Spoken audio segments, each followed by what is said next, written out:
Good morning, Anne. Good How are morning. you? Good to I'm see fine. you. Good to see you too. So I'm Suzanne McAllister with the Post-Animal Use World Paw Project and Conversations with a Friendly Vegan. It is October 16th, 2023, and I'm here with my colleague Anne Piotrwoski, who collaborates with me in both of those.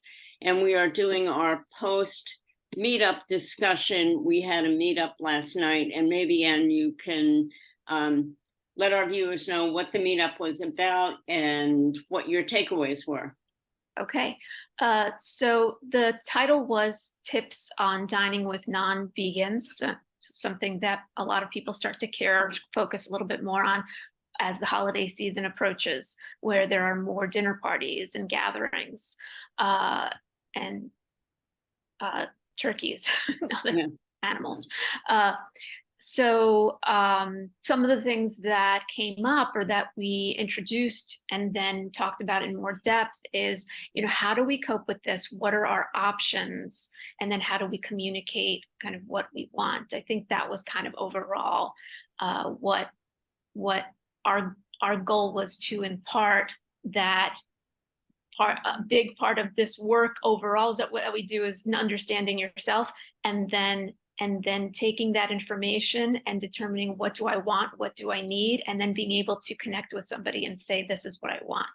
Let me just go jump ahead. in here because I think as I'm listening to you, and I don't think I had framed it quite this way until just this moment, but I think part of the reason we wanted to do this is that many of us going into the holiday season, and like you said, being at the family dinner table with a dead bird in the middle of the table, this is a way to both raise the awareness of those of us who are going into those situations, almost like rehearsing. Yeah. These are some of the things I can do that are going to help me to feel more relaxed, more confident, which will enable me to remain connected to these people at the same time maintaining my authenticity and what that might look like. And it's going to look different for everybody. Absolutely. So I think it's almost like a primer of these are some strategies you can use going into what could be fraught situations. Right. I think that what happens is we have two needs. We have more than that, but I mean, in this case, there's the need for authenticity, and then there's the need for connection. Yeah. And it can feel like these are at odds sometimes, like there's this tension between these needs. And when it feels at odds, it's like somehow we're processing it as if we have to make a choice. Either I get to be authentic or I get to connect with these people. And I think what we're trying to teach and model is that these two needs can both be met. It doesn't have to be either or. Exactly. I'm reminded of Martin Buber, which was a completely different, what he was writing about. But he had a book which was called I and Thou. And it was really directly addressing this issue of it doesn't have to be either or. Right. And so I love the way you frame that they can be competing needs. And how do we satisfy both of them, if possible? It may not be possible. It may not be, but I think that a lot of times what happens is skills help us to approach this in a way that makes it possible. So the skills of being able to, one, know ourselves well enough to know what we want and what we need, and then the skills, the communication skills, to be able to say it in a connecting way. Yes. And that's a lot of what we talked about yesterday.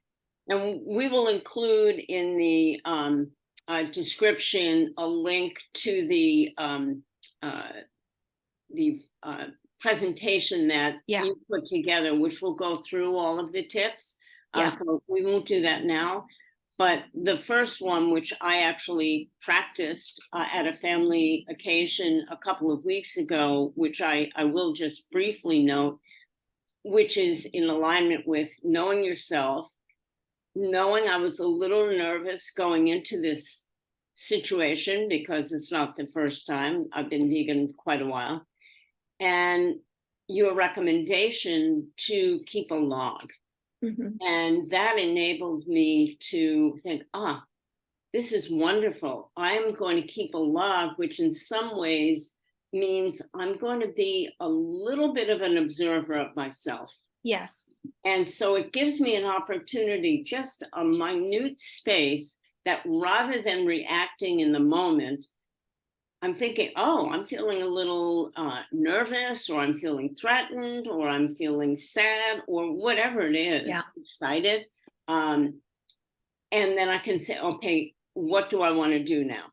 Right. And so I went into the occasion, which was over a 48-hour period, feeling much more relaxed than I ordinarily do. It was, to me, pretty life-changing, the suggestion. And such a simple one. Yes. You know, And really builds on stuff that you've been practicing for a very long time, which is it's being mindful. being It's being mindful. Yeah. exactly. Giving myself a task, Yes. which Yeah. for me really, really helped. Yeah. It takes the did pressure help. off. It takes the pressure off. It's like, I don't have to actually do anything dramatic here. I just have to notice. Exactly. Now it Yeah. fell apart when a bomb was thrown into the occasion that had nothing to do with veganism, but that's a conversation for a different. Yeah.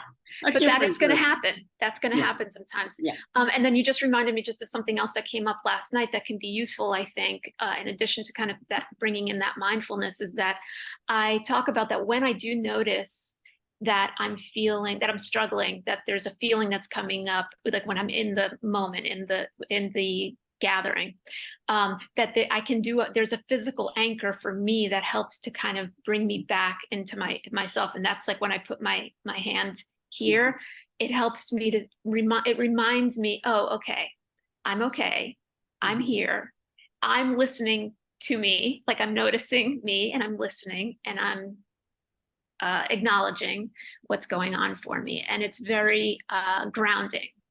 You know, it was, when you said it last night, I almost jumped in, but then didn't.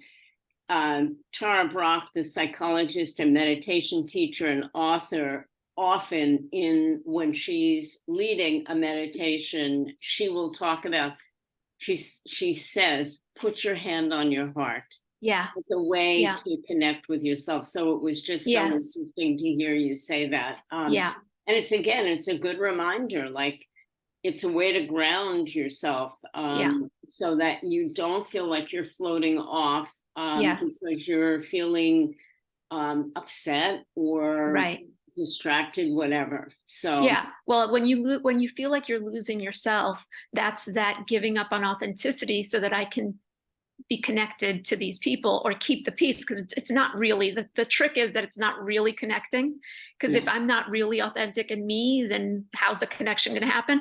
They're not connecting with the real me. I'm putting on, I'm pretending a little bit. So anyway, I know we can go on and on about this as we have. So what I'm going to encourage people to do, we're going to list these 5, and there was a bonus tip. So basically 6 tips for dining with non-vegans. And we really encourage you to reach out to us, leave comments. We love to hear from people about, is this helpful? What other things would you like to hear from us? Because we're passionate about this, and this is how we spend our time. Yeah. So, thank you, Anne. Thank you. Good to see you. You too. Bye.